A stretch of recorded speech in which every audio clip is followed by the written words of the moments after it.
Сәлем достар, каналыма қош келіпсіздер. Бүгін біз өте нәзік әрі тез дайын болатын брауни пирогының рецептінен бөлісетін боламын. Видеоның соңына дейін көріп, каналыма тіркеліп, лайк басып кетіңіздер. Қажетті заттарды төменге жазып қалдырамын. Міндетті түрде мөлшер бойынша таразымен өлшеп қосыңыздар. Сонда пирогымыз өте әдемі, керемет болып шығатын болады. Бізге қажетті заттар: шекер, сұйық май, жұмыртқа, разрыхлитель, какао, айран және ұн. Ең алдымен біз ұнымызға разрыхлитель мен какаоны араластырып аламыз.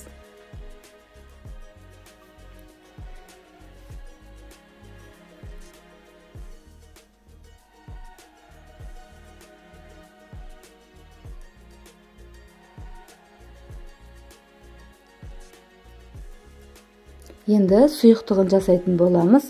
Ол үшін үлкен ыдысқа жұмыртқамызды, сұйық май, шекер, сосын айранымызды салып, жақсылап венчиктің көмегімен қосқайтын боламыз.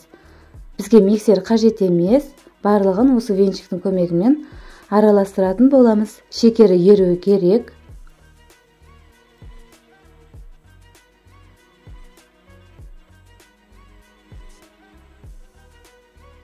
Міне дәл осындай сұйықтығымыз дайын болады. Үстіне ұнымызды електен өткізіп салатын боламыз. Барлығын бірден салып, венчиктің көмегімен тағы да барлығын біркелкі етіп араластыратын боламыз.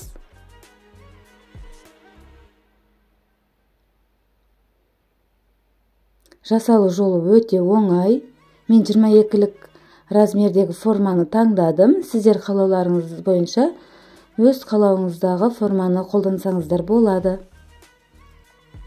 Міне дәл осындай сұйықтық шығады.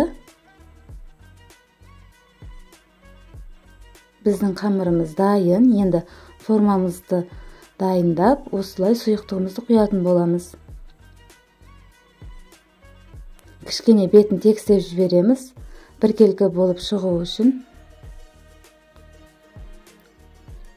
Алдын ала 180 градуста қыздырылған пеште 25-30 минут пісіріп алатын боламыз.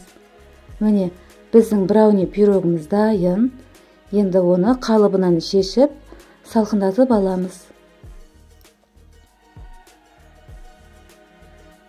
Өте жұмсақ, көргендеріңізде осылай әдемі болып көтеріледі.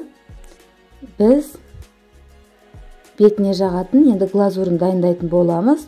Мен оған шоколад пенен сары майымызды араластырдым.